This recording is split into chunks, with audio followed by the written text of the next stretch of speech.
You can read the letters now. So let's read real Korean words. Every word is just the building blocks you already know, and now they mean something you can picture. Read this word. 우유, It means milk. You just read it yourself. Read this word. 바나나, It means banana. You just read it yourself. Read this word.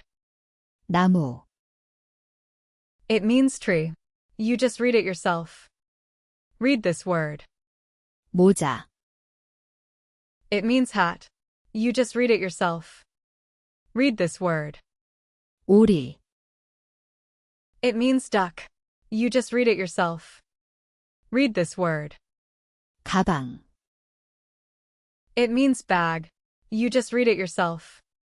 Amazing. You just read 6 real Korean words, and you know what they mean. You are reading Korean now. Keep going. Go to korean.wesm.com for free practice. The link is below.